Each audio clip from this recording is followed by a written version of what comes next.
మా తండ్రి మీకు వందనాలు, స్తుతులు, స్తోత్రాలు.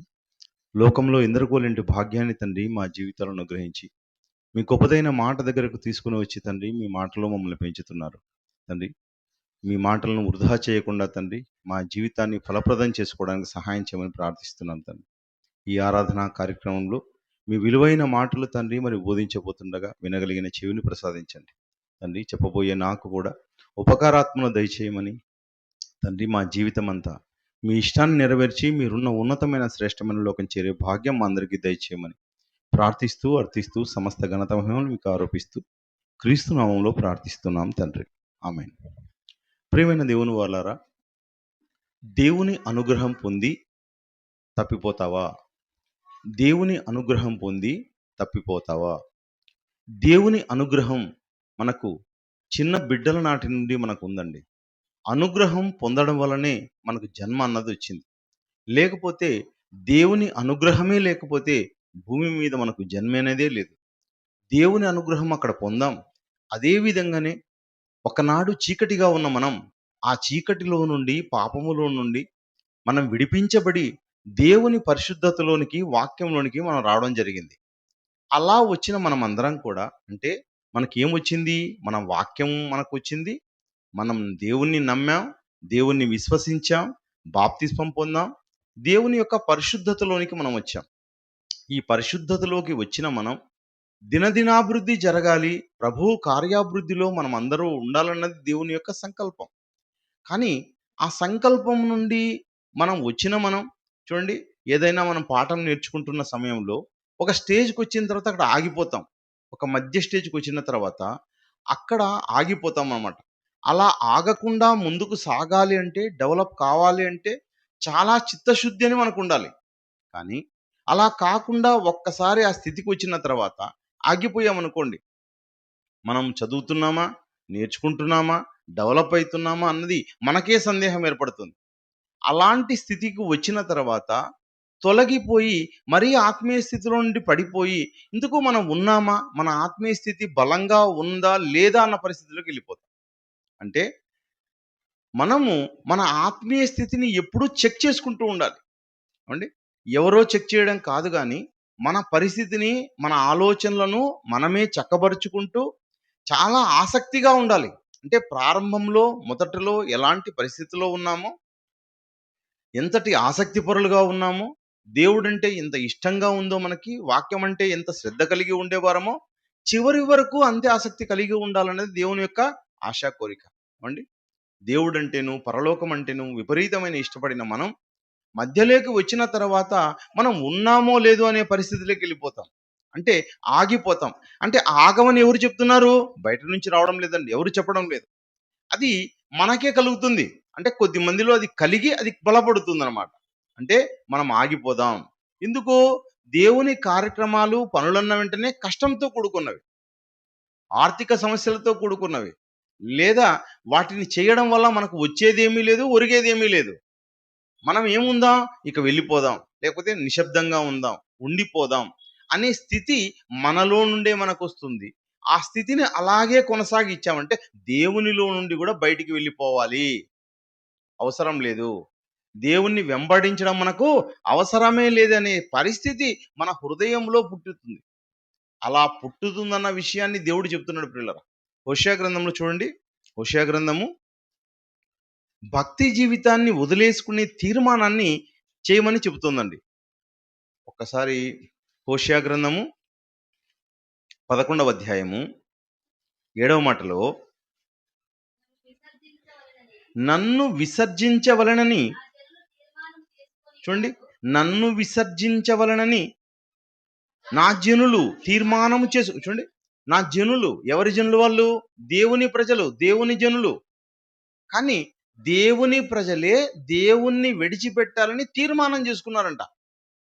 ఇక మాకు దేవుడు వద్దు, మాకు అవసరం లేదు. ఎందుకు తీర్మానం చేసుకున్నారు? లోకాశలు, ఎన్నో ఆశలు అన్నవి బయట వాళ్ళలో సఫలమవుతున్నాయి గనక, వాళ్ళు ఆనందిస్తున్నారు గనక మనము ఆనందించాలి కనుక, జీవితం ఇలాగే ఉంటే ఎలా? జీవితాన్ని మనం ఎందుకు సంతోషించాలి, ఆనందించాలి. కాబట్టి జీవితాలను కోరుకుని ఏం చేస్తున్నారు? వాళ్ళు తీర్మానం చేసుకుంటున్నారు. మహోన్నతుని తట్టు చూడవలనని ప్రవక్తలు పిలిచినను చూచుటకు ఎవడును యత్నం అంటే ప్రయత్నమే చేయడంట. ఏమండి, మనము ఒకప్పుడు ఏం చేసేవారు? ఒకప్పుడు ప్రతిరోజు వాక్యాన్ని వినడం, లేదా ఆదివారం వాక్యం వినడం, ఇక్కడ వినడమే కాదు అనేక సభలకు వెళ్ళాలనుకోవడం, సమావేశాలకు వెళ్ళాలి, అన్ని చోట్ల వాక్యం వినాలి, చాలా చోట్ల నేను గ్రహించాలి, ప్రతిదినం వాక్యం చదవాలి అని అనుకుంటున్న వారు ఏం చేస్తున్నారంట? పిలిచి ప్రవక్తలు చెప్పిన ఒక కాలంలో పిలిచి, అంటే వాక్యం ద్వారా ఈ రోజున్న మనకు వినపడుతున్న ఏమండి వాక్యోపదేశకుల ద్వారా వాక్యం వినబడుతున్న యత్నం కూడా చేయని పరిస్థితుల్లోనికి, అంటే ఆలోచించని పరిస్థితుల్లోనికి ఎవరు వస్తారు? ఆ ప్రజలు వస్తారన్నమాట. అంటే ఆ మనుషుల్లోనే ఏం పుడుతోందంటే లోకాశల వైపు మనం వెళ్ళిపోవాలి. ప్రేమండి దేవుని వారలారా, దేవుణ్ణి చేరడం అన్నది అంత ఈజీ అయిన పరిస్థితి కాదండి. బాగా ఆలోచించండి. దేవుణ్ణి సంపాదించుకోవడం, దేవుడున్న లోకానికి చేరడం అన్నది అంత ఈజీ, అంత సులభమైన పరిస్థితి కాదు. ఈరోజు ఒక పూట భోజనం సంపాదించాలనుకోండి, ఆ పూట భోజనం కోసం కూడా మనం ఎంతో కొంత కష్టపడాలి. కష్టపడితే తప్ప దాంట్లోని కావలసిన అన్ని ఆహార పదార్థాలను ఆ కుటుంబానికి మనం వండి పెట్టలేము ఆ పూటకు. ఏమండి, ఒకసారి వెళ్ళండి, వెళ్ళి అన్ని ఆ పూటకు సంబంధించిన అన్నీ కొనండి, మనకు తెలుస్తుంది ఎంతో కష్టం. అదేవిధంగా వస్త్రాలు సంపాదించాలన్నా కష్టమే. ఒక ఇల్లు కట్టాలి అంటే ఇల్లు కట్టాలి అన్నా ఎంతో మంది మనుషులండి, ఎంతో మంది పనివారు, అనేక రకాల వర్క్ తెలిసిన వాళ్ళందరినీ తీసుకొస్తే తప్ప ఆ ఇల్లు కట్టలేం. అంటే ఈ భూమి మీద ఉన్నవి చిన్న చిన్నవి, ఇది వస్త్రం అన్నది చిన్నది, ఇల్లు అన్నది చిన్నది, ఆహారం అన్నది చిన్నది. చిన్న చిన్న వాటిని సంపాదించుకోవడానికే ఇంత కష్టమైతే ఇవి నాశనమైపోయే వస్తువులను, కానీ నాశనం కాని లోకాన్ని, పరలోకాన్ని సంపాదించాలంటే చాలా కష్టం. ప్రియమైన దేవుని వల్ల మనం కావాలనుకుంటున్న లోకం, వెళ్ళాలనుకుంటున్న లోకం, అది శాశ్వతమైన లోకం, అది ఎప్పటికీ ఉండే లోకం, నాశనకరమైన కానిది. అలాంటి లోకాన్ని సంపాదించాలంటే మనం చాలా చాలా కష్టపడాలి. కానీ మనుషుల పరిస్థితి ఎలా ఉందంట? వెనక్కి రావాలనే ఆలోచన చేస్తున్నారు. ఎందుకు వెనక్కి వస్తారు మనుషులందరూ కూడా?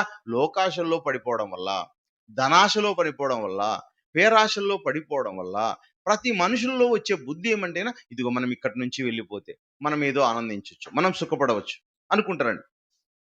ప్రేమణ దేవుని వాళ్ళారా, అంటే ఒకరోజు మనుషులు ఏం ఆలోచించేవాళ్ళు? వాళ్ళ బిడ్డలకు చెప్పేవాళ్ళు, బాగా కష్టపడాలి నాయన, బాగా కష్టపడాలి. ఏమండి, తల్లి కానీ తండ్రి కానీ బిడ్డలలో ఏం తీసేవాళ్ళంటే కష్టపడ్డాన్ని ఇష్టపడేటట్లు చేసేవాళ్ళు, ఏదో గుణపాఠం నేర్పేవాళ్ళు. దేవుడు కూడా మనకు అనేక హెచ్చరికలు చేసి, మనమేదో తెలుసుకోవడం మాత్రమే కాదు కానీ మన పరిస్థితి పూర్తిగా మారి మనం గతంలాగా ఉండాలి. అర్థమవుతుందా? ఒక తండ్రి ఉన్నాడండి, ఒక ఎగ్జాంపుల్ చెప్తున్నా. ఒక తండ్రి ఉన్నాడు. ఆ తండ్రి తన బిడ్డ యొక్క సోమరి పరిస్థితి చూశాడు. బిడ్డ ఎలా ఉన్నాడు?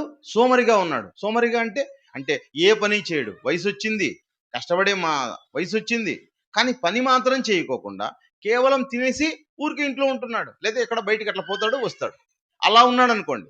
ఆ తండ్రి ఏం నేర్పాలి? ఏ విధము చేతనైనా పిల్లవాడికి కష్టం అన్నది నేర్పాలి. ఆ ఉద్దేశంతో ఏం చెప్పాడంటే, నాయన రోజు నువ్వు రూపాయి సంపాదించు. రోజు ఏం సంపాదించాలి? రూపాయి సంపాదించి నాకు ఇస్తే చాలు, ఇస్తే ఇవ్వు అని చెప్పాడు. సరే, మొదటి రోజు ఏం చేశాడు పిల్లవాడు? రూపాయి అమ్మని అడిగితే సరిపోతుంది కదా. అమ్మ వెంటనే ఏం చేస్తుంది? నువ్వేం కష్టపడొద్దులే, ఇదిగో రూపాయి తీసుకో, రూపాయి ఇస్తే మీ నాన్నకి ఇచ్చే, అంతే. ఇచ్చినప్పుడంతా ఏం చేస్తున్నాడు వాళ్ళ నాన్న? అతని ముందరే ఆ కష్టార్జితాన్ని అనుకుంటున్న పిల్లవాడిది తీసుకొని దాన్ని ఏం చేస్తున్నాడు? బావిలోకి ఇసిరేస్తున్నాడు. అతడు రూపాయి ఇవ్వడం, ఇతడు తీసి నీళ్ళలేకేయడం, బావిలేకేయడం, అంతే కదా అనుకున్నాడు. రోజు రూపాయి ఇస్తున్నాడు. అలా గడిచిన కొన్ని రోజులకి వాళ్ళమ్మ ఒకరోజు ఏం చేసిందంటే వేరే ఊరికి వెళ్ళింది. వేరే ఊరికి వెళ్ళినప్పుడు సాయంకాలం ఏ విధము చేతనని ఏమి వల్ల? రూపాయి వల్ల. రూపాయి తెచ్చివ్వాలంటే ఏం చేస్తున్నాడు? ఇతడు ఊరికి ఇస్తున్నారు, పారేస్తున్నాడు. పారేస్తున్నా ఇతడు ఏం మాట్లాడడం లేదు. ఎప్పుడైతే బయటికి వెళ్ళి రూపాయి కోసం అని చెప్పి పని చేశాడో, పని చేసి కష్టపడి అండి ఒక సంపాదన తీసుకొచ్చి రూపాయి ఇచ్చాడు అనుకోండి, ఆ రూపాయిని తీసుకొని పారేశాడు అనుకోండి, అప్పుడు ఏం చేస్తాడు? వెంటనే ఇతను దాన్ని పడేయద్దు, దాన్ని పడేవేయద్దు, అది ఎంతో కష్టపడితే కానీ రాలేదా రూపాయి, దాన్ని జాగ్రత్త చేయాలా, అది నేను కష్టపడ్డాను, అది నా సొమ్ము అంటున్నాడని అన్న తర్వాత వాళ్ళ తండ్రి ఏం చేశాడంటే, ఇదిగో నువ్వు ఇలా సంపాదించావు, ఇది నిజంగానే కష్టార్జితం, కష్టార్జితాన్ని నువ్వు కూడబెట్టావు గనక, కూర్చుకున్నావు గనక దీన్ని జాగ్రత్త పరచు. ఇదే విధంగానే ప్రతిరోజు నువ్వు ఒక పని చేయని చెప్పాడు. అంటే ఉచితంగా వస్తుంటే పారేస్తుంటే అది మనకు అర్థం కావడం లేదు. కష్టపడితే మనకు అర్థమవుతుంది. అంటే ఇది మన చెమట, మన రక్తం, మన కష్టార్జితం. అంటే కష్టార్జితాన్ని వృధా కాపాడకుండా ఏం చేస్తుంటాం? కాచుకుంటాం ఫ్రెండ్. వృధాగా వచ్చిందైతే వృధాగా పారేస్తాం. కాబట్టి ఆ పరలోకాన్ని సంపాదించాలన్నా, ఆ పరలోకం కోసం మనం ఏం చేయాలి?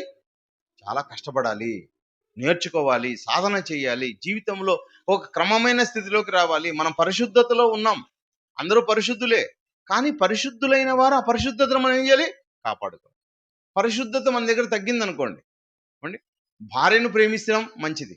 భార్యను ప్రేమించినట్టు ఇతరులను ప్రేమిస్తే నీ పరిశుద్ధత ఏమవుతుంది? దేవుని దృష్టిలో కోల్పోతుంది. ఏమండి, ఒక ధనాన్ని అయితే కాపాడుకుంటున్నాం, ఇంకొక ధనాన్ని పాడేసినా దాని గురించి పట్టించుకోవడం లేదు. అంటే ప్రతిదాన్ని మనం కాపాడుకుంటాం, మన జీవితాన్ని కాపాడుకుంటాం, మన స్థితిని కాపాడుకుంటాం, మన ఆరోగ్యాన్ని కాపాడుకుంటాం. అన్నింటినీ కూడా కష్టపడేదాన్ని మాత్రమే కాపాడుకోగలుగుతాం పిల్లలు. మనకు వృధాగా వస్తే గిన, ఏమండి, ఎవరైనా కానీ 10 లక్షలు ఇచ్చారనుకోండి, 5 లక్షలు ఇచ్చారనుకోండి, అది వృధాగా వచ్చిందంటే అది ఎంత పోతుందో ఏమొస్తుందో దాని లెక్క జమ కూడా పట్టించుకోం. ఏమండి, వృధాగా వచ్చింది ఇది, కాబట్టి దాని గురించి ఆలోచన ఏముంది? అదే కష్టార్జితం అయితే వృధా కాకూడదు అని ఆలోచిస్తాం పిల్లలు. కనుక అలాంటి స్థితిలో మనం ఉంటాం. ఈ రోజుండి ప్రతి మనుషులు కూడా ఏం చేస్తున్నారంటే శారీరక సుఖాలలోనికి పడిపోవడం వల్ల ఏమవుతున్నారు? దేవునికి దూరం అయిపోతున్నారు. ఈరోజు చూడండి, ధనం అనే మోజులో పడిపోయారండి, ధన ఆశల్లో పడిపోయారు. మీకు ఈ మధ్య కాలంలో అండి నాకు ఒక న్యూస్ వచ్చిందండి. దాదాపుగా అండి 1,80,00,000 ఒక ప్రధానోపాధ్యాయుడు, ఆయన మహారాష్ట్రలో ఉన్నాడు. ఆయన భార్య బిడ్డలతో సహా ఏం చేశాడంటే సూసైడ్ చేసుకొని చనిపోయినారు. అంటే అనేక మంది నుంచి తీసుకొచ్చి ఈ సెన్సెక్స్ అనే దాంట్లో పెడితే, షేర్ మార్కెట్లలో పెడితే మనం చాలా సంపాదిస్తామనే ఉద్దేశంతో ఆ డబ్బునందరినీ సేకరించాడు. దానికంతా కూడా వడ్డీలు రాశాడు. అదే విధంగా లోన్లు ఎన్నో తీసుకున్నాడు, ఎన్నో ఫ్లాట్లు అమ్మాడు, డబ్బంతా వచ్చింది. ఆ డబ్బంతా ఏం చేశాడు? షేర్ మార్కెట్లలో పెట్టాడు. చాలా నాకు వస్తుందని ఒకే రోజులోనే 1,80,00,000 లాస్ అవడంతో ఒకే దినమందే ఇక ఏమీ చేయలేని పరిస్థితుల్లో అప్పుల వాళ్ళందరూ అడుగుతారు, నాకు ఇంకా ఏమీ చేయలేను, అవన్నీ నేను తీర్చలేను, ఇది నా చేత కాదనే ఉద్దేశంతో వెంటనే ఆయన ఏం చేశాడు? భార్య బిడ్డలు ఇద్దరు పిల్లలకు కూడా అండి, మగ పిల్లలు ఇద్దరిని చంపేసేసి ఆయన చనిపోయాడు. చూడండి, ఎవరు తీసిపోతున్నారు దీన్నంతా కూడా? అపవాది. వాడు ప్రతి మనిషిని కూడా ఏం చేస్తున్నారంటే ఏదో ఒక కాలం, ఈరోజు చూడండి, అది యాంవే అంటామా, లేకపోతే ఎన్మార్ట్ అంటామా, ఎన్నో రకాల ప్రేమ దేవుని వల్ల. ఇవన్నీ ఎందుకు వచ్చాయంటే ఇవి మన యొక్క జీవితాలను చిన్నాభిన్నం చేస్తున్నాయి. తిమోతికి రాసిన మొదటి పత్రిక 6వ అధ్యాయం, తిమోతికి రాసిన మొదటి పత్రిక 6వ అధ్యాయం 9వ వచనం చూడండి. ధనవంతులగుటకు అపేక్షించువారు. చూడండి, ఈరోజు మనుషులందరూ ఒక ఆలోచన ఏముంది? మేము ధనవంతులం కావాలి, ఎవ్వరు కూడా మేము జ్ఞానవంతులం కావాలి, మేము నేర్చుకోవాలి, మేము చదువుకోవాలి. గొప్పవాళ్ళుగా కావడం అంటే ధనం సంపాదించడం. ధనములో బాగా సంపాదించడమే వాళ్ళు ఏమనుకుంటున్నారు? మేము గొప్పవాళ్ళు అనుకుంటున్నారు. ధనవంతులగుటకు అపేక్షించువారు శోధనలోను ఉరిలోను అవివేకయుక్తములైన హానికరములైన అనేక దురాశల్లో పడుదురు.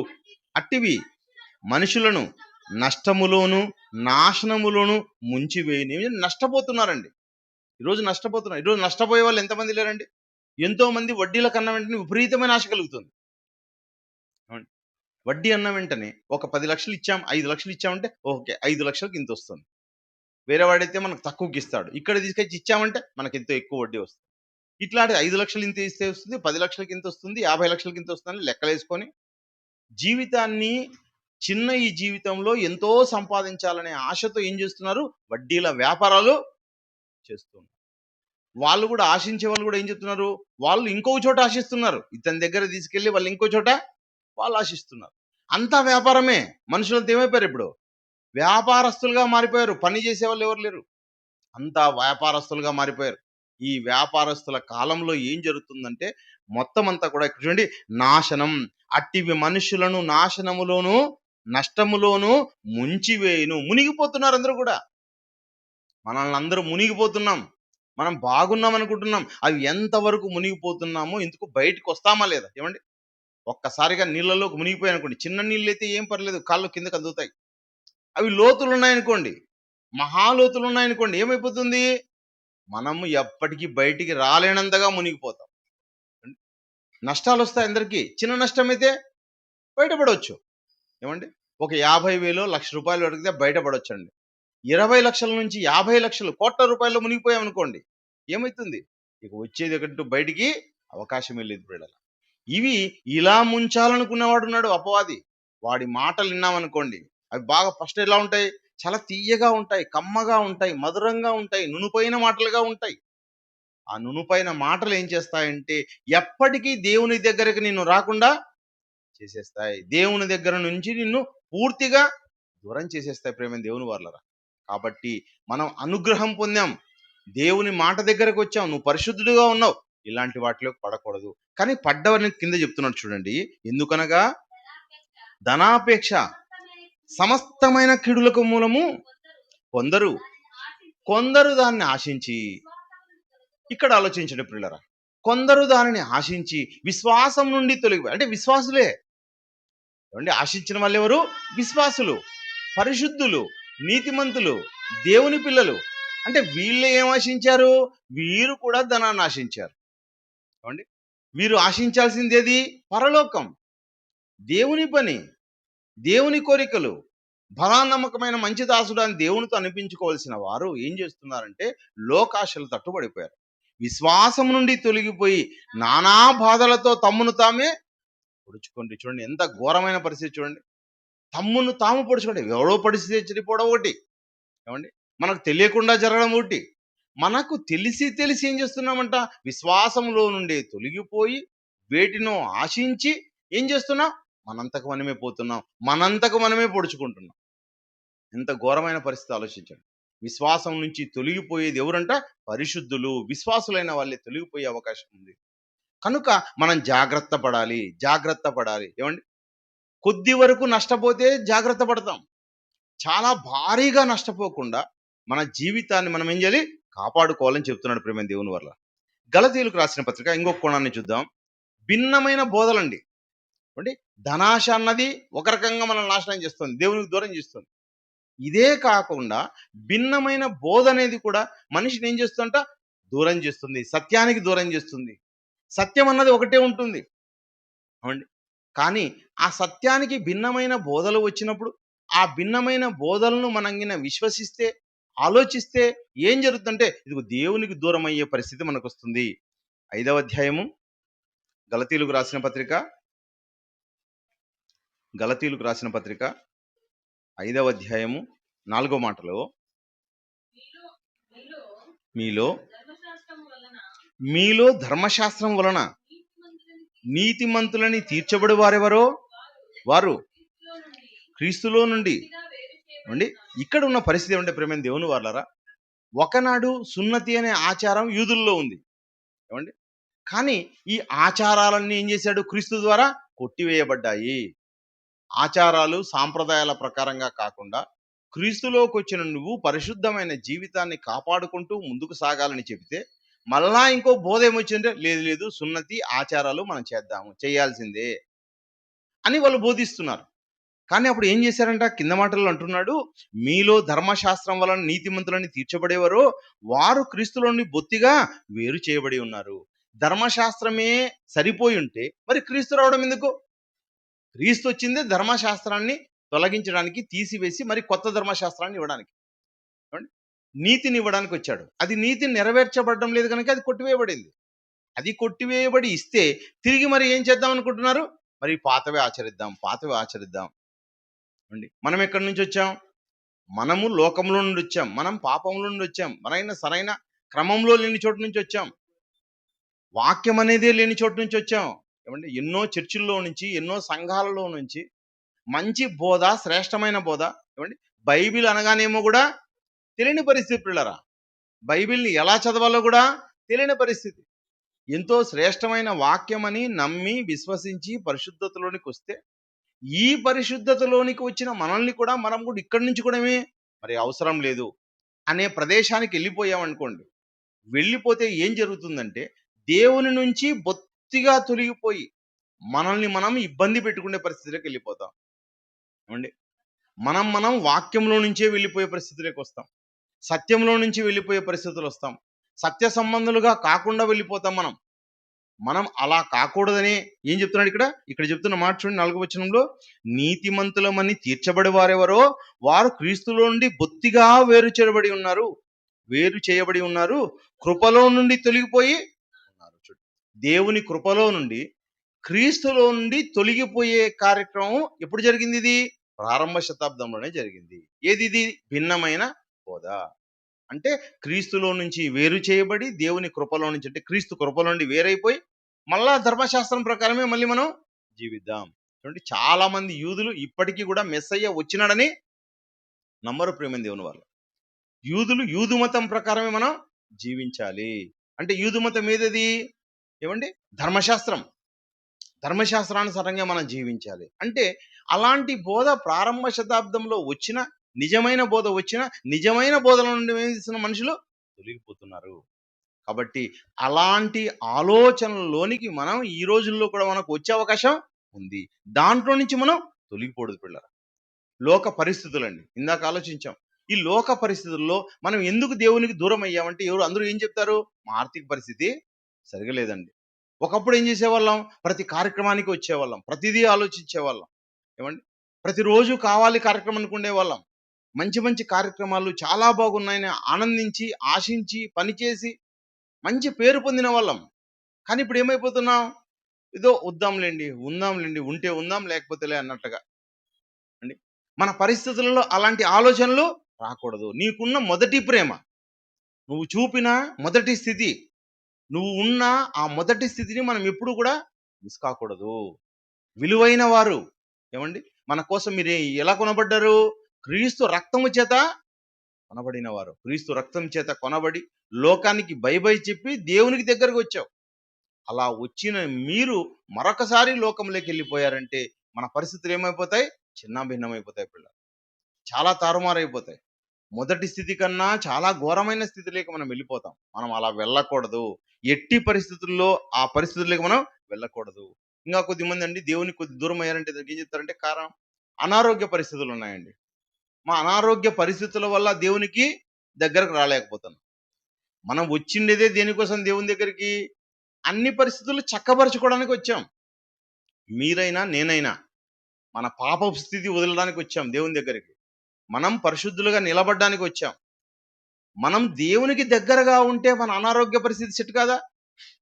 ఏమండి? దేవుని మీద ఆధారపడితే మన ఆ అనారోగ్య పరిస్థితి సెట్ కాదా? అవుతుంది. ఆర్థిక పరిస్థితి సెట్ కాదా? ఖచ్చితంగా అవుతుంది. మనమే సొంతంగా ఆలోచిస్తే మన పరిస్థితులన్నీ కుదుట పడతాయి అనుకోవడం తప్పు. ప్రేమ దేవుని వల్ల మనమే ఆలోచిస్తే, మనమే చేసుకుంటే మన అన్ని పరిస్థితులు చక్కబడిపోయి కరెక్ట్గా మారతాయి అనుకోవడం తప్పు. ఎందుకంటే మనము లోకాన్ని వదిలాం, పాపాన్ని వదిలాం, చీకటిని వదిలాం. అలా వచ్చిన మనం దేవుని మీద పూర్తిగా ఆధారపడినామంటే మన అనేక పరిస్థితులు మనకు చక్కబడతాయి. ఈ రోజుల్లో కొద్దిగా ఖర్చు పెట్టినా కూడా మనం ఆనందంగా ఉంటాం. ఎందుకోసం? నువ్వు దేవునికి దగ్గరగా ఉన్నావు కనుక. అదే లోకములోకి వెళ్ళి ఏవో టూరిజం అనో ఇంకొకటనో ఎక్కడెక్కడికో తిరిగావు అనుకోండి, ఇక్కడ డబ్బు ఖర్చు అయినా ఆనందం ఉంటుంది, అక్కడ డబ్బు ఖర్చు అయిపోతే మళ్ళా వచ్చి బాధపడుతూ ఉండాల. అయ్యో ఇంత డబ్బు ఖర్చు అయిపోయింది, ఎంత వృధా అయిపోయింది అని. కనుక మన పరిస్థితులు ఎలా ఉండాలంటే దేవునికి దగ్గరగా ఉండాలి. ఎట్టి పరిస్థితుల్లో మనం దేవునికి దూరం కాకూడదు. అంటే క్రీస్తుకు దగ్గరగా ఉండాలి, క్రీస్తుకు అంటుకొట్టబడి ఉండాలి, క్రీస్తు మాటలు ఎప్పుడు వింటూ ఉండాలి, మన పరిశుద్ధతను కాపాడుకుంటూ ఉండాలి. అదే కదా ఇందాక చదవబడిన వాక్య భాగంలో యోహాను సువార్త 15వ అధ్యాయము, యోహాను సువార్త 15వ అధ్యాయము, నేను నిజమైన ద్రాక్షావల్లిని, నా తండ్రి వ్యవసాయకుడు. అండి, యేసుక్రీస్తు తండ్రి ఇద్దరు కూడా ఉన్నారు. ఇద్దరు మనకు కనిపిస్తున్నారు. ఒకరెవరండి? వ్యవసాయకుడు. వ్యవసాయం చేసేవాడు ఒకరు. ఈయనెవరు? ద్రాక్ష వల్లి, నిజమైన ద్రాక్ష చెట్టు అని చెప్తున్నాడు అండి. అంటే నా ద్వారానే నా తండ్రి వద్దకు చేరతారు. మీ అంతకు మీరుగా ఈ లోకంలో వాళ్ళు ఎవరు చేరే అవకాశం లేదు. ఏమండి? నేను నిజమైన అంటున్నాడు. అంటే సత్యం చెప్పేవాడిని, మిమ్మల్ని నడిపించేవాడిని. మీరేం చేయాలి? నాకు అంటుకోవాలి మీరు. మీరంతా ఎవరో కింద చెప్తున్నట్టు చూడండి. నాలో ఫలింపని ప్రతి తీగెను ఆయన తీసిపారేయను. ఎవరు? వ్యవసాయకుడు తీసిపారేవేయను. ఫలించు ప్రతి తీగె మరి ఎక్కువగా ఫలింపవలని దానిలోని పనికిరాని తీగలను తీసివేయను. ప్రతి ఒక్కరూ ఫలించాలి. ప్రతి ఒక్కరూ అభివృద్ధి పొందాలి. ప్రతి ఒక్కరూ ఆయన ఫలించిన దానికన్నా ఇంకా ఎక్కువ ఫలింపు కోరుకుంటున్నాడట. ఏమండి? ప్రతి ఒక్కరూ అంటే ఒక ద్రాక్ష చెట్టుకి ఒకటి కాసిందనుకోండి, ఒక తీగకు ఒకటి కాసిందనుకోండి, లేదు దీన్ని ఇంకా ఫలింపజేస్తే ఇంకా ఎక్కువ కాస్తాయి. అంతే కదా, అర్థమవుతుంది కదా. అంటే మనం ఇంకా ఎక్కువ ఫలించాలి. ఎప్పుడు ఫలిస్తావు? ఈ జీవిత కాలంలోనే. ఈ జీవిత కాలంలోనే దేవుని ఎదుట మనం ఫలించాలి. ఆ ఫలింపు కూడా ఎలా ఉండాలి? ఆయన కోరుకున్న విధంగా ఫలించాలి. ఏమండి? ప్రతి ఒక్కరిలో దేవుడు ఏం పెట్టాడు? తలాంతులు పెట్టాడు. తలాంతులంటే నువ్వు క్రీస్తుకు అనుకున్నావు. క్రీస్తుకు అనుకున్నావు అంటేనే చెట్టుకు నువ్వేమో అంటు కట్టబడ్డావు. అంటు కట్టబడితే నీలో నుంచి ఏం రావాలా? ఫలాలు. కానీ ఆ ఫలాలు ఎలా ఉండాలా? దేవుడు కోరుకున్న విధంగా ఉండాలండి ఫలాలు. కానీ అలా కోరుకునే విధంగా ఉండాలని, అలా లేకపోతే ఏం చేస్తాడంట? పనికిరాని తీగలను తీసివేయును. నేను మీతో చెప్పిన మాటను బట్టి మీరిప్పుడు పవిత్రులై ఉన్నారు. మీరంతా ఎవరిప్పుడు? పవిత్రులు. ఎలా పవిత్రులయ్యారు? దేవుని మాటను బట్టి, దేవుని వాక్యాన్ని బట్టి పవిత్రులయ్యారు. లోకంలో వాళ్ళకు వాక్యం తెలియదు గనక వాళ్ళు ఎలా ఉన్నారు? అపవిత్రులుగా ఉన్నారు. మీరంతా పవిత్రులు, పరిశుద్ధులు, నీతిమంతులు. మీ నీతిమంతాన్ని ఏం చేయాలి? మీరు ఫలింపులోకి రావాలి. ఎలాంటి ఫలింపు రావాలో కింద చెప్తున్నాడు చూడండి. నా యందు నిలిచియుండుడి, మీ యందు నేను నిలిచిందును. తీగ ద్రాక్షావల్లితో నిలిచి ఉంటే కాని తనంతట తానే ఏలాగు ఫలింపదో అలాగే నా యందు నిలిచి ఉంటే కాని మీరు ఫలించాలి. మీరు ఫలించాలి. మీ తండ్రి మిమ్మల్ని అదే కోరుతున్నాడు. కానీ మీరు ఎలా ఫలిస్తారంటే నా యందు నిలిచి ఉంటే ఫలిస్తారు. మీ యందు నేనును, నా యందు మీరును నిలిచి ఉంటే మీరు ఫలిస్తారు. మీరు ఫలించాలి. మీరు ఫలించాలి. ఎందుకు? మీరు ద్రాక్ష చెట్టుకు అంటుకొని ఉన్నారు కనుక. ఫలింపని తీగ ఉందనుకోండి, కింద మాట చూడండి. కింద మాటలు అంటున్నాడు, ద్రాక్షావల్లిని కింద ద్రాక్షావల్లిని నేను, తీగలు మీరు. ఎవడు నా యందు నిలిచియుండునో, నేను ఎవని యందు నిలిచియుందునో వాడు బహుగా ఫలించును. నాకు వేరుగా ఉండి మీరేమీ చేయలేరు. ఏమండి? లోకంలోకి వెళ్తే ఏదో చేస్తామనుకుంటున్నారు. అసలు లోకాన్ని వదిలే కదండి వచ్చిండేది. లోకం వృధా, వేస్ట్. దాంట్లో ఏమీ చేయలేం. ఎంత డబ్బు సంపాదించినా వృధానే. ఏమండి? ఎంత కీర్తి ప్రతిష్టలు సంపాదించినా లోకంలో వ్యర్థం. వద్దు, లోకం వద్దనుకొని లోకం మానుకొని ఏమొచ్చామా? ప్రభువులోకి వచ్చాం. కానీ ప్రభువులోకి వచ్చిన మీరు ఫలించాలి. ఎప్పుడు ఫలిస్తాం మనం? క్రీస్తులో ఉంటే ఫలిస్తాం. క్రీస్తు మనలో ఉంటే మనం ఫలిస్తాం. క్రీస్తుకు వేరుగా ఉండి ఏమీ ఫలించలేం. గతంలో ఫలింపనుకుంటున్న లోకం ఏదది? చీకటి. ఆ చీకటిలో నుంచి మీరు వచ్చారు గనక మీరు ఫలించాలి. అది కూడా ఎలా ఫలించాలి? బహుగా ఫలించాలి. కింద మాట చూడండి, చివరి మాట 6లో చెప్తున్నాడు, ఎవడనను ఆయన నిలిచి ఉండనేడలా వాడు తీగవలే బయట పారవేయబడి ఎండిపోవును. మనుషులు అట్టి వాటిని ప్రోగు చేసి అగ్నిలో పారవేతురు, అవి కాలిపోవును. ఏమండి? బయట ఫలింపు లేదని, క్రీస్తులోకి వస్తే ఫలింపని వాక్యం ద్వారా తెలుసుకొని వచ్చి ఫలిస్తున్న నువ్వు ఇక్కడ ఫలించేదానికన్నా లోకంలోనే ఫలిస్తే మేలని. చూడండి, అక్కడ కూడా అన్నారు కదా, విశ్వాసం నుండి తొలగిపోయి ఏం చేశారు వాళ్ళు? విశ్వాసం నుండి తొలగిపోయి మరీ ధనాపేక్ష పెట్టుకున్నారు. కొందరు దాన్ని ఆశించి, దేన్ని ఆశించి? ధనాన్ని ఆశించి. ఏమండి? అలా ఆశిస్తే ఏమవుతారు? ఇదిగో క్రీస్తులో నుంచి వేరు చేయబడతారు. క్రీస్తులో నుండి వేరు చేయబడితే ఏమవుతుంది? మనలో ఉన్న జీవం వెళ్ళిపోతుంది. ఏమండి? పరిశుద్ధతలో దగ్గరగా ఉండే మనం పరిశుద్ధతకు దూరం అయిపోతాం. అలా అయిపోయామంటే మనం ఎండిపోతాం. ఎండిపోతే ఏమైపోతుంది? అపవాది ఎండవింప చేయాలనే కోరుకుంటాడండి ప్రతి జీవితాన్ని ఫలించాలని అపవాది అసలు కోరుకోడు ప్రియులారా. దేవునికి దగ్గరగా ఉంటే మీరందరూ ఫలిస్తున్నారు కనుక ఏ విధము చేతనైనా క్రీస్తుకు దూరం చేయాలనే అపవాది పన్నాగం. అపవాది అలా అన్నాడు అంటే క్రీస్తులో నుండి మనం వేరు చేయబడ్డాము, మనం వెండిపోతాం. అలా వెండిపోతే సాలేదు ఏం చేస్తాడు? కాల్ చేస్తాడు. అట్టి తీగలైతే మనుషులు కాలుస్తారు, మనిషినైతే ఆత్మనైతే వాడు అగ్నిలో కాలుస్తాడు. అది ఏమైంది? ఎప్పటికీ ఆరిపోని అగ్ని. ప్రియమైన దేవుని వల్ల ఏదో ఆరిపోయే అగ్ని అయితే ఏదో ఈ సంవత్సరం మనకు గూగుల్లో పెట్టారు, అది ఆరిపోతుంది, మళ్ళా రేపు సంవత్సరం మళ్ళీ అంటించుకుంటారు. ఏమండి? అలాంటి అగ్నిగుండం కాదు కదా. ఏమండి? అది నరకంలో ఉన్న అగ్నిగుండం. ఆ అగ్నిగుండం ఆరిపోదు. అలాంటి అగ్నిగుండంలోకి మనం వెళ్ళే అవకాశం ఉంది. అలా వెళ్ళకూడదంటే ఏం చేయాలంటే గిన దేవుని హెచ్చరికలను మనం పాటించాలి. దేవునికి దూరంగా ఉందేమో మన ఆలోచన అనుకుంటే అలా ఎప్పటికీ వద్దు. మనం మళ్ళీ దగ్గరికి ఉండాలి. దేవుని దగ్గరకు ఉండాలి మన ఆలోచనలు. దేవుని మాటలు బాగా శ్రద్ధగా వినాలి. శ్రద్ధగా నేర్చుకోవాలి. దాన్ని పాటించాలి. దాన్ని రాయాలి. దాన్ని చదవాలి. దాని యందు మనం విశ్వాసం కలిగి ఉండాలి. ఏమండి? మనం ఎప్పుడు మన ఆత్మను వెలిగించుకోవాలి ప్రియులారా. ఆత్మ వెలగాలి మనకి. కానీ మనం దేవునికి నుండి దూరం వెళ్ళాలనే ఆలోచన వచ్చిందంటే చాలు, మనం ఏమవుతాం? దేవుని నుండి తప్పిపోతాం. దేవుని నుండి తొలగిపోతాం. అది యవనస్తులైనా, అది 12 ఏండ్లు, 15 ఏండ్లు, ఏ బిడ్డలైనా గాని అలా చేయడానికి అవకాశాన్ని వడిస్తాడు వాడు. అపవాది పొంచి చూస్తూ ఉంటాడు ఎప్పుడు కూడా. మనల్ని ఏ విధము చేతనైనా తప్పించాలన్నదే అపవాది యొక్క పన్నాగం. దేవునికి దూరం చేయాలి. దేవునికి దూరం చేస్తే ఏమి? వాడికి ఆనందం. ఏమండి? ఎవరికి ఆనందం? క్రీస్తుకు ఆనందమా? క్రీస్తుకు బాధ. తండ్రికి ఆనందమా? తండ్రికి బాధ. ఏమండి? కానీ అలా చేసి వేరే వాటిని ఆలోచింపజేసే విధంగా చెయ్యాలన్నది అపవాది యొక్క పన్నాగం ప్రియులారా. కాబట్టి తొలగిపోకుండా వాన్ని గమనిస్తుండాలి. హెబ్రీయులకు రాసిన పత్రిక జాగ్రత్త అనేది మనలో ఉండాలని చెప్తున్నాడు చూడండి. హెబ్రీయులకు రాసిన పత్రిక 3వ అధ్యాయం 12లో, హెబ్రీయులకు రాసిన పత్రిక, సహోదరులారా చూడండి, ఏ దేవుణ్ణి విడిచిపోవాలని? జీవము గల దేవుడు, జీవము కలిగిన తండ్రి మన దేవుడు. ఆ జీవము గల తండ్రిని విడిచిపోవునట్టి విశ్వాసము లేని దుష్ట హృదయం మీలో, చూడండి, దుష్ట హృదయం. ఎవరిదా హృదయం? అది దుష్టునిది, అపవాదిది. ఒకనాడు అపవాది దేవునికి దూరం అయ్యాడు, వాడిని విడిచిపెట్టేశాడు. ఆ దుష్ట హృదయాన్ని మనలో ఏం చేస్తాడంట? చిన్నగా విత్తుతాడంట పిల్లలు. చిన్నగా విత్తుతాడు. ఆ చిన్నగా విత్తిన ఆ విత్తనాన్ని ఫలింపులోకి తీసుకొచ్చామనుకోండి, మనకు చాలా దెబ్బ. మనం ఎప్పుడు అజాగ్రత్తగా ఉండకూడదు. కింద అంటున్నాడు, ఒకవేళ ఉండునేమో అని జాగ్రత్తగా చూసుకోండి.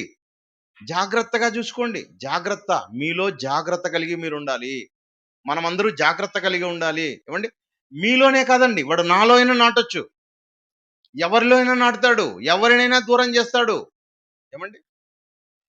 విశ్వాసములో నుంచి తొలగింప చేయాలని అపవాది చూస్తున్నాడు. వాడిని మీరు జాగ్రత్త కనిపెట్టండి. జాగ్రత్త కనిపెట్టి, మనకి ఎక్కడ ఉంటుందండి జాగ్రత్త?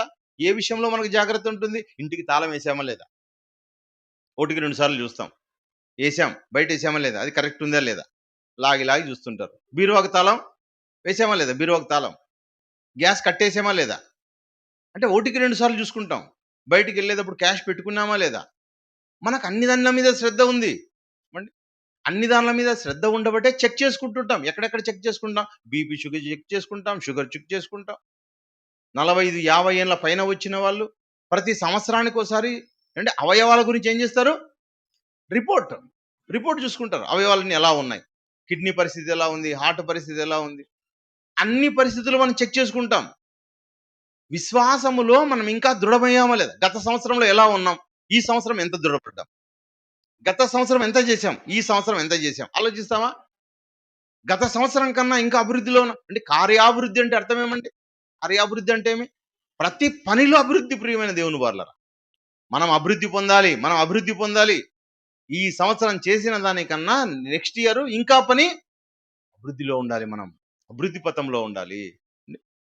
అలా అభివృద్ధిని చూసుకోకుండా మనము ఏ విధంలో జాగ్రత్తగా ఉంటాం? అదో భూ సంబంధమైన వాటిలో అంతా జాగ్రత్త పరులుగా ఉంటామండి.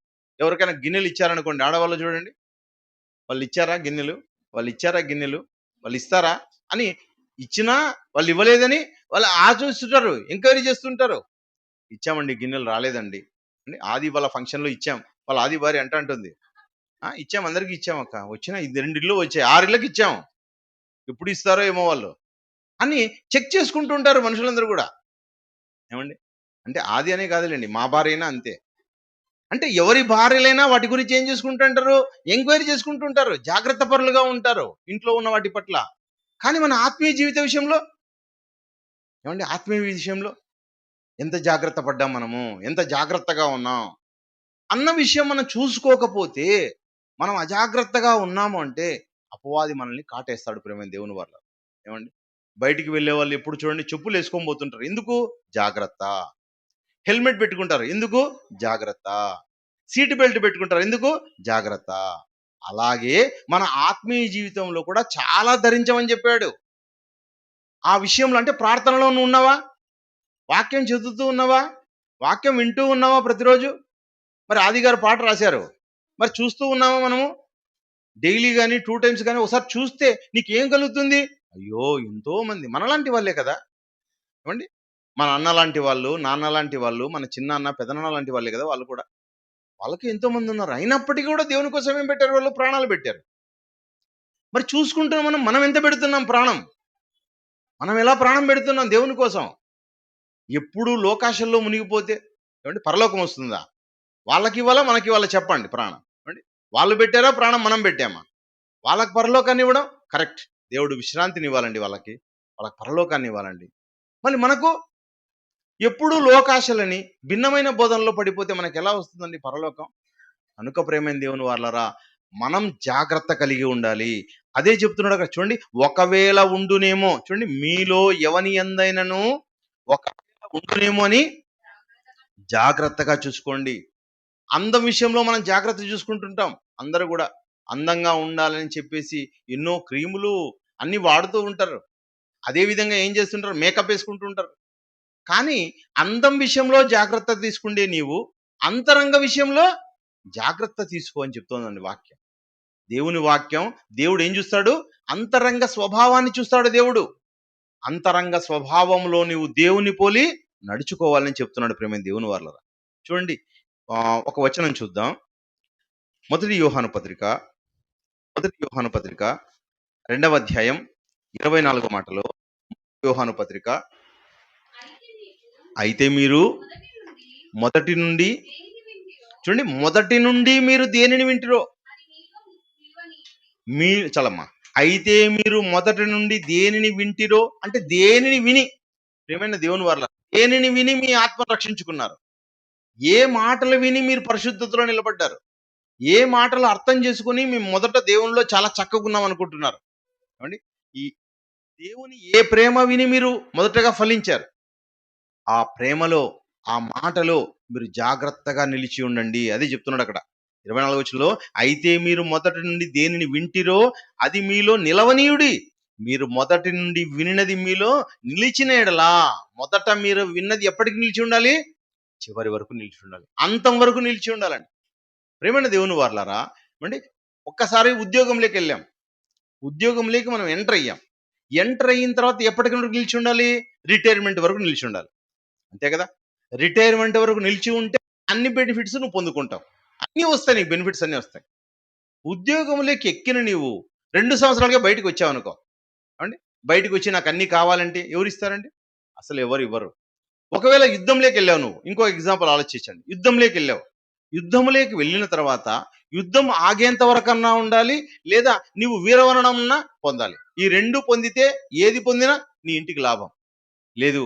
అలా కాదు, నువ్వు మధ్యలోనే బయటికి వెళ్ళిపోయావు అనుకో, ఎవరికి లాభం? ఏమండి? నీకేమైనా లాభం ఉంటుందా? అస్సలు లాభం ఉండదు. అంటే మనం చివరి వరకు ఉండాలి. చివరి వరకు మనం ఉండాలంటే మనలో ఎవరు ఉండాలంట?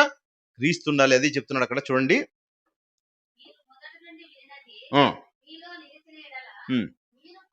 మీరు కూడా కుమారుని యందును తండ్రి యందును నిలుతురు. కుమారుని యందు తండ్రి యందును నిలిచిన వారే నిత్య జీవంలో ఉంటారు. ప్రేమ దేవుని వారు, మనలో క్రీస్తు ఉండాలి, మనలో తండ్రి ఉండాలి. మనం చివరి వరకు ఉండాలి, చివరి వరకు నిలవాలి. ఏమండి? మనము ఈ జీవితంలో నుంచి బయటికి వెళ్ళినా పరలోకం ఉంటుంది, లేదా క్రీస్తు వచ్చినా మనకు పరలోకం ఉంటుంది.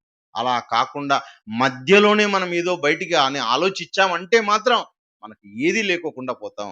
అలా వెళ్ళిన వారు చాలా మంది ఉన్నారు. అలా పోగొట్టుకున్న వాళ్ళు పరలోకాన్ని చాలా చాలా మంది ఉన్నారు. ఎట్టి పరిస్థితుల్లో మన జీవితంలో అలాంటి క్రియ జరగకూడదనే దేవుడు హెచ్చరిక చేస్తున్న మాటలు. దేవుడి హెచ్చరికలు ఇవన్నీ కూడా, ఇవేదో మన సొంత మాటలు కాదు. దేవుడు తన కుమారులను ఏం చేస్తాడు? దేవుడు హెచ్చరిస్తాడు, హెచ్చరిక జారీ చేస్తున్నాడు. ప్రేమ దేవుని వల్ల అంటే మనం ప్రమాదంలో పడిపోతాం, మనం పరిశుద్ధతలో నుండి తొలగిపోతాం. ఎట్టి పరిస్థితుల్లో మీలో క్రీస్తు లేకోకుండా పోతే మీరు అపరిశుద్ధులుగా మారిపోతారు. అలాంటి పని చేసుకోవద్దు అని చెప్తున్నాడు. లూకాసు వార్త ముగిస్తాను. లూకాసు వార్త 12వ అధ్యాయం 12వ అధ్యాయము లూకాసు వార్త 12వ అధ్యాయం 47వ వచనం. తన యజమానుని చిత్తమెరిగిండియు సిద్ధపడక అతని చిత్తము చొప్పున జరిగింపక ఉండు దాసునికి అనేకమైన దెబ్బలు. చూడండి, ఏ చిత్తం ఎరిగాం? యజమానుని చిత్తం. ఎవరు మన యజమాని? తండ్రి చిత్తాన్ని ఎరిగాడు. ఎవరు? యేసుక్రీస్తుల వారు కూడా. నేను తండ్రి చిత్తం నెరవేర్చుటకే వచ్చితిని అంటున్నాడు ఆయన. అంటే ఆ యజమానుని చిత్తం ఎరిగియు మనం ఎలా బ్రతకాలో, ఎలా నడుచుకోవాలో, ఎలా ఉండాలో, ఏ పని చెయ్యాలో, ప్రభువు కార్యాభివృద్ధిని ఎలా చేయాలో మనకు తెలుసు. తెలిసిన నీవేం చేయాలి? అతని చిత్తము చొప్పున జరిగించాలి. కానీ ఇక్కడ ఏం చేస్తున్నట? అతని చిత్తము చొప్పున జరిగింపకుండా ఉండు దాసుడు. ఏమండి? దాసుడు అంటేనే యజమానికి ఏముండాలి? యజమానుడికి అనుకూలంగా ఉండాలి. యజమానుడు ఒకటి చెప్తుంటే ఈయన ఇంకోటి చేస్తే ఎలా? యజమానుడు ఏం చెబుతున్నాడో దాన్నే దాసుడు చేయాలి, ఫాలో కావాలండి. ఇక వేరేది ఏది చేయాల్సిన పని లేదు. ఏమండి? భర్త ఇంటికి యజమాని.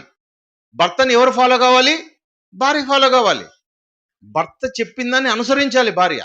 కాదండి, మీరు అట్లే ఉండండి, నేను నా ఇష్టం వచ్చి చెప్పుకుంటానంటే ఆమెకు అనేకమైన దెబ్బలు కోపం వచ్చినప్పుడు తగులుతాయి. ఏమండి? అది ముక్కుకే తగలొచ్చో, మూతికే తగలొచ్చో, కన్నుకే తగలొచ్చో తెలియదు ఎవరికి. ఏమండి? అంటే వాళ్ళ పరిస్థితులను బట్టి ఏం జరుగుతుందో తెలియదు. అలాగే ఇక్కడ కూడా ఏం చెప్తున్నాడు? తన యజమానుని చిత్తం ఎరిగియుండియు సిద్ధపడక అతని చిత్తము చొప్పున జరిగింపక ఉండు దాసుడు. దాసునికి తన చిత్తం చేసుకునే అవకాశం ఉండదు పిల్లరా. దాసుడు అనుకున్న తర్వాత ఎందుకు దేవుడు ఒకప్పుడు, చూడండి బాగా ఆలోచించండి, ఐగుప్తు దాస్యత్వములోనికి ఎందుకు తీసుకెళ్ళాడు అంటే ఒకటేసారి ఇచ్చేయచ్చు అబ్రహాం గారికి. ఇదిగో నీ పిల్లలందరికీ ఇది ఇస్తాను, ఇచ్చేస్తాను అబ్రహాం అన్న, వీడే ఉండు, నీ పిల్లలు కూడా ఈడ అభివృద్ధి చెందుతారు, ఈ దేశాన్నంతా నీకే ఇచ్చేస్తాను చెప్పొచ్చు కదా. ఎందుకు దాసత్వంలోకి తీసుకెళ్ళాడు? అక్కడి నుంచి ఎందుకు తీసుకొచ్చాడు? మనం అందరూ తెలుసుకోవాలండి. దేవుని యొక్క మహాశక్తిని తెలుసుకోవాలి. దాస్యత్వం అంటే ఏమో బాధపడితే కానీ బోధపడదండి. ఏమండి? ఎంత కష్టం అనేది ఉంటుందో. బానిసలుగా ఉన్నవాడికే స్వాతంత్రం విషయం తెలుసు. మొదటి నుంచి స్వాతంత్రంగా ఉన్నవాడికి ఏమంటే తెలుస్తుందా? మొదటి నుంచి ఫ్రీగా పెరిగారు అనుకోండి పిల్లలు, ఫ్రీనెస్ ఇప్పుడు వచ్చిందంటే మాకు ఎప్పటి నుంచో ఉంది అంటే ఫ్రీగా పెరగని వాడికే ఫ్రీనెస్ అంటే ఏమో తెలుస్తుంది. అలా మొదట దాసులుగా చేసి వాళ్ళకి ఎన్నో బాధలు భరింపజేసి తీసుకొచ్చాడు. అప్పుడు వాళ్ళు సెట్ రైట్ అవుతారని. కానీ అర్థం కాలే. కాబట్టి మనం దాసులము. ఒకప్పుడు పాపానికి దాసులం, ఇప్పుడు ఎవరికి దాసులం? క్రీస్తు దాసులం. మీరు పరిశుద్ధతకు దాసులు కావాలి, పరిశుద్ధతను ఆపాదించుకోవాలి మీ హృదయాలకి. కానీ అలా చేయకుండా ఉండువాడికి అనేక దెబ్బలు తగులును. చూడండి, ఇక్కడ చెబుతున్నాడు. ఒకవేళ క్రీస్తునే తెలియలేదు అనుకోండి, క్రీస్తు గురించే తెలీదు, ఏమండి, పరిశుద్ధత గురించే తెలీదు, కానీ మనం ఎలా ఉన్నారు? మనుషులు అపవిత్రతలోనే ఉన్నారు. వాడికి తక్కువ దెబ్బలు తగులుతాయా? పరిశుద్ధతలోకి వచ్చి పరిశుద్ధతనంతా తెలుసుకొని దేవుని యొక్క రాజ్యాన్ని ఎరిగి దేవుని ఇష్టాన్ని తెలుసుకొని మనం మళ్ళీ అపరిశుద్ధతలోకి వెళ్ళామనుకోండి, మళ్ళీ అన్యాయంలోకి, అక్రమంలోకి, మోసంలోకి, ఏమండి, ధనాశల్లోనికి వెళ్ళామనుకోండి, మనకు తగిలే దెబ్బలు అనేకములు. కానీ బయటవాడి గురించి మాట్లాడుతున్నట్టు అయితే తెలియక దెబ్బలు దెబ్బలకు తగిన పనులు చేసిన వానికి, చూడండి, వానికి కొద్ది దెబ్బలు అంట పిల్లరా. దెబ్బలకు తగిన పనులే చేసినాడు, కానీ వాడు తెలియక చేశాడు. అర్థమైంది కదా? తెలియక దెబ్బలకు తగిన పనులు చేసినాడు వాడు చెడ్డ పనులే చేసినాడు, కానీ వాడు ఏం చేశాడు? తెలియక చేశాడు. తెలియక చేసిన వానికేమో కొద్ది దెబ్బలు, తెలిసి చేస్తే అనేకమైన దెబ్బలు. ఏమండి? కనుక ఎలా ఉండాలి? జాగ్రత్తగా ఉండాలి, జాగ్రత్త కలిగి ఉండాలి. మీ ఆత్మల పట్ల జాగ్రత్త కలిగి ఉండండి. ఏమీ ముంచిపోలేదు. మీరు పరిశుద్ధతలో మరీ టాప్లోకి రండి. మిమ్మల్ని తీసుకొని బయటికి తీసుకొచ్చి గొప్పవాడు చేసే బాధ్యత తండ్రి తీసుకుంటాడు. కాబట్టి ఆ తండ్రికి అనుకూలంగా మీరు ఉండండి అని చెప్తున్నాండి. లోక మాలిన్యాన్ని మీరు వదలండి అని చెప్తున్నాడు. ఒకసారి పేతురు రాసిన రెండవ పత్రిక లోక మాలిన్యం గురించి చెప్తున్నాడు. పేతురు రాసిన రెండవ పత్రిక 2వ అధ్యాయం. పేతురు రాసిన 2వ పత్రిక 2వ అధ్యాయం 20వ వచనం చూడండి. వారు ప్రభువును రక్షకుడునైన యేసుక్రీస్తు విషయమైన అనుభవ జ్ఞానం చేత ఈ లోక మాలిన్యమును తప్పించుకునే తర్వాత, చూడండి బాగా ఆలోచించండి అక్కడి వరకు. ఈ లోక మాలిన్యంలో నుంచే బయటపడ్డారంటే మనుషులు ఎంత గొప్ప వాళ్ళు చెప్పండి, ఆలోచించండి. పరిశుద్ధులు, నీతిమంతులు, వాళ్ళు టాప్ లో ఉన్నారు. దేవుని వాక్యాన్ని ఆలోచిస్తున్నారు, దేవుని కొరకు ఆలోచిస్తున్నారు, సమయం అనక అసమయం అనక దేవుని గురించి ఆలోచిస్తున్నారు. ఏమండి, నేర్చుకుంటూ ఉన్నారు, జ్ఞానం ప్రకటిస్తూ ఉన్నారు, జ్ఞానయుక్తంగా ఉన్నారు. కానీ ఏం జరిగిందంట? తరువాత మరలా వాటిలో చిక్కుబడిన వాటి చేత జయింపబడినడలా వారి కడవరి స్థితి మొదటి స్థితి కంటే మరీ చెడు. వాటిలో చిక్కుబడి, ఏ చిక్కుల్లో నుంచి నువ్వు బయటికి దేవుడు తీసుకొచ్చాడని నమ్ముతున్నావో తిరిగి మళ్ళీ ఏం చేశారంట? మరి ఆ చిక్కుల్లోనికి, ఏమండి, నోటిని అదుపులో ఉంచుకోలేని స్థితి, నోటితో ఏవో వ్యర్థమైన మాటలు మాట్లాడే స్థితి, ఆలోచనలతో దేవునికి దూరం అయ్యే స్థితి, లేదా క్రియలలో దేవునికి దూరం అయ్యే స్థితి. మొదటి స్థితి ఏది? చాలా గొప్పది. ఆ మొదటి స్థితి నుంచి ఏమి కడవరి స్థితి, వారి కడవరి స్థితి మొదటి స్థితి కంటే మరీ చెడ్డదైపోతుందని చెప్తున్నాడు. అలా కాకూడదు. అలా అయిన వారు చాలా మంది లోకంలో కనబడుతున్నారు. దేవుని దగ్గరికి వచ్చారు, చిన్న వయసులోనే వస్తారండి కొద్దిమంది. 15, 17 ఏళ్ళు, నేను ఇక్కడే పెరిగానండి అంటారు. ఇక్కడే పెరిగి మళ్ళీ ఏమవుతారు? మరీ తాగుడుకు బానిసలు అయిపోయే వాళ్ళు ఉంటారు, మరీ చెడుకు బానిసలు అయ్యే వాళ్ళు ఉంటారు, మరీ లాటరీలు కొంటుంటారు. ఏమండి, చాలా మంది చెప్తుంటారు ఏదో అంట, గంధపు చెట్లు, గంధపు చెట్లను మేమంతా ఏం చేస్తున్నాం, ఇవి పెంచండి, దీనివల్ల ఏదో లాభాలు వస్తాయని చెప్పి. ఈ గంధపు చెట్ల వల్ల లాభాలు వచ్చేటట్లయితే మన చంద్రబాబు ఎందుకు వదిలిపెట్టినాడు? ఏమండి, మోడీ ఎందుకు వదిలిపెట్టినాడు? వాళ్ళు పండించుకోవచ్చు కదా, వాళ్ళకి అసలు విపరీతమైన ఆశలు ఉన్నాయి కదా. అంటే లేని ఆశలను చెప్పేవాడు ఎవడో బోధించేవాడు వస్తాడు, వాళ్ళకి వీళ్ళు పడిపోతారు. ఏమండి, అలాంటి వాళ్ళకి తీసుకుపోయే స్థితి ఉంటుంది. మొదటి స్థితి ఏది మనది? అలాంటి స్థితే. ఆ పాపంలో నుంచి బయటపడే పరిశుద్ధమైన మాటలు పలకడానికి వచ్చిన మనం మళ్ళా ఇంకొక మాటలు చెప్పడానికి తీసుకెళ్తాడు. కనుక లోకాశలలో ఎట్టి పరిస్థితుల్లో పడకూడదు. కానీ నీతిమంతుడు పడినా దేవుడు ఏం చేస్తాడు? 7 మార్లు లేవనెత్తుతాడు. నువ్వు నీతిమంతుడుగా ఉండి పడితే 7 మార్లు బయటికి తీసుకొస్తాడు దేవుడు. సామెతల గ్రంథం 24వ అధ్యాయం 16లో, సామెతల గ్రంథము 24వ అధ్యాయము, సామెతల గ్రంథము 24వ అధ్యాయం, నీతిమంతుడు 7 మార్లు పడినను తిరిగి లేచును. చూడండి, అంటే నీతిమంతునిగా నువ్వు ఉండాలి, నీతిమంతుడుగా కావడానికి ఇష్టపడాలి. ఏమండి, ఒకనాడు దావీదు పడిపోయాడు, దావీదు నీతిమంతుడు, కానీ అపరిశుద్ధతలో పడిపోయాడు. మరి తిరిగి దేవుడు ఏం చేశాడు? అతను నిలబెట్టాడు, అతన్ని కోరుకున్నాడు. పిల్ల, ఏమండి, ఒకనాడు యోబు స్థితి నీతిమంతుడమైన స్థితి, కానీ ఆయన కూడా పడిపోయాడు. ఆయన ఆరోగ్యం పూర్తిగా, ఏమండి, పూర్తిగా వెళ్ళిపోయింది. ఆయన ఆరోగ్యం అనారోగ్య స్థితిలోకి వెళ్ళిపోయాడు, చర్మం అంతా కూడా వెళ్ళిపోయింది. అదేవిధంగా మరి బిడ్డల్ని పోగొట్టుకున్నాడు, ఆస్తులు పోగొట్టుకున్నాడు, అన్నిటినీ పోగొట్టుకున్నాడు. కానీ తిరిగి దేవుడు ఏం చేశాడు? మరి అతన్ని నిలవబెట్టాడు, పూర్వపు స్థితి కన్నా ఇంకా గొప్ప స్థితిలో నిలబెట్టాడు. కాబట్టి ఆ స్థితిలోకి మనం రావాలి అంటే పడిపోయినా నిలబడే స్థితిలో మనం ఉండాలి. ఏమండి, నిలబడే స్థితిలో మనల్ని మనం కాపాడుకోవాలి. అలా బలహీనంగా ఉన్న వారి ఎడల మనం కూడా ఏం చేయాలి? మనం ప్రార్థన చేయాలి పిల్లరా, మనం ప్రార్థనలు చేయాలి. కాబట్టి ఎవ్వరు కూడా దేవునికి దూరం కాకూడదు, దూరం కాకూడదు, దేవుని నుండి తప్పిపోకూడదు. మనం అందరూ దేవునిలో ఉండాలి. ఒకనాడు అందరూ ఏమి చీకటే, అందరూ లోకం నుంచి వచ్చిన వాళ్ళే. లోకములో నుంచి వచ్చిన మనం, లోకం నుండి దూరమైన మనం, మన పరిశుద్ధతను కాపాడుకుంటున్న మనం ఎట్టి పరిస్థితుల్లోనూ ఈ పరిశుద్ధతను మనం వదలకూడదు, తప్పిపోకూడదు. తప్పిపోకుండా ఉండడానికి తల్లి ఏ విధంగా పాఠశాలకు వెళ్ళినప్పుడు జాగ్రత్త చెబుతోందో, మీ ఆత్మ పట్ల కూడా మనం ఏం చేసుకోవాలి? మనం జాగ్రత్తగా ఉండాలి, మనం జాగ్రత్తగా ఉండాలి, మనం జాగ్రత్తగా ఉండాలనే విషయం జ్ఞాపకం చేసుకుంటూ ఉండాలి. అలా లేకపోతే మనం తప్పిపోయే అవకాశం ఉంది. ఏమండి, ఎక్కడి నుంచి వచ్చామో ఆ స్థితి, మన పూర్వస్థితి తెలిసి ఉంటే, అండి, మనము ఫలాని ఊరు నుంచి వచ్చాం, మళ్ళా ఆ గ్రామం తెలిసి ఉంటే మళ్ళీ అలా వెళ్తాం. లేకపోతే తప్పిపోయాం అనుకోండి, తప్పిపోయిన పిల్లవాళ్ళు ఎలా ఏడుస్తుంటారు? ఇప్పుడు జాతరలన్నీ ఎక్కువ జరుగుతున్నాయి. గూగూడు, లేకపోతే ఇంకొక ఊరు, ఆ ఊర్లలో 5 ఏళ్ళు 10 ఏళ్ళ పిల్లలు తప్పిపోయారనుకోండి, వాళ్ళు ఏం చేస్తుంటారు? ఏడుస్తుంటారు అంతే. అయ్యో మేము తప్పిపోయాం. తప్పిపోయిన వాళ్ళకి ఏం తెలియదు. నీ పేరేమంటే చెప్పలేరు, మీ ఊరంటే చెప్పలేరు, ఏమీ చెప్పలేరు. కానీ ఇప్పుడు పోలీస్ స్టేషన్లు, ఎంక్వైరీ సెంటర్లు ఉన్నాయి కనుక, వాట్సాప్లు ఉన్నాయి కనుక తెలుస్తాను. చాలా కాలం కిందట ఇలాంటివి లేవు గనుక చాలా మందిని గుర్తు తెలియక వదిలేసుకున్నారు. మా పిల్లలు చెప్పారండి అని తల్లి ఇప్పుడు బాధపడతా ఉంటుంది. కాబట్టి మనం అలా దారి తొలగకూడదు, తప్పిపోకూడదు. దేవుని అనుగ్రహం పొందాం మనం. కాబట్టి అలా పొందిన మనం తప్పిపోకుండా చూసుకోవాల్సిన బాధ్యత ఆ ఆత్మల పట్ల ఉంది. ఎవరైతే ఉన్నామో, మనమందరూ ఉన్నామో, మనమందరూ కలకాలం కూడా కలిసే ఉండాలి, కానీ తప్పిపోయే అవకాశం ఉండకూడదు. ఎవరైనా తప్పిపోయినట్లయితే వారి కోసం కూడా మనం ఏం చేయాలి? మన అనుదిన ప్రార్థనలో జ్ఞాపకం చేసుకుంటూ ఉండాలి. దేవుడు వారి యొక్క మనసు మార్చి ఎప్పుడు కూడా సత్యంలో నిలబెట్టేటట్టుగా దేవుడు కూడా కృషి చేస్తాడు. ప్రియమైన దేవుని వారలారా, మరి మన ఆత్మల పట్ల మనం జాగ్రత్త కలిగి ఉండాలి. లోకం విషయంలో ఎంతో జాగ్రత్త, ఎంతో కష్టపడుతున్నాం మనం. ఆత్మీయ స్థితి గురించి కూడా బాగా కష్టపడి మన యొక్క స్థితిని మనం కాపాడుకోవాలి. ప్రార్థన చేసుకుందాం.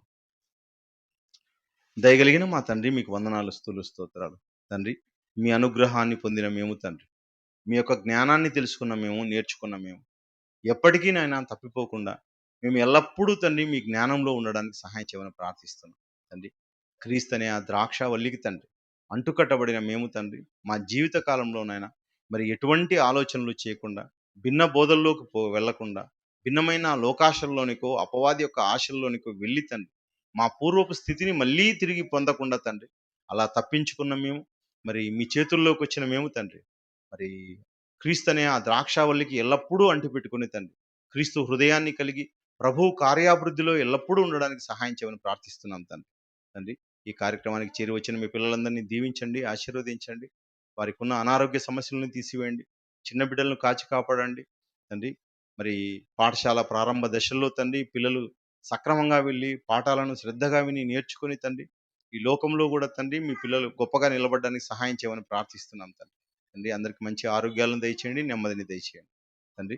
మరి మందిరాన్ని తండ్రి ప్రారంభించిన మేము నాయన, మరి చివరిలో తండ్రి మరి ఎక్కడా తప్పిపోకుండా మందిరాన్ని అంతటిని తండ్రి మేము సజావుగా నిర్మాణాన్ని అంతా తండ్రి కంప్లీట్ చేసుకోవడానికి, మరి వేగిరంగా తండ్రి నిర్మాణం కావడానికి కూడా సహాయం చేయమని ప్రార్థిస్తున్నాం తండ్రి.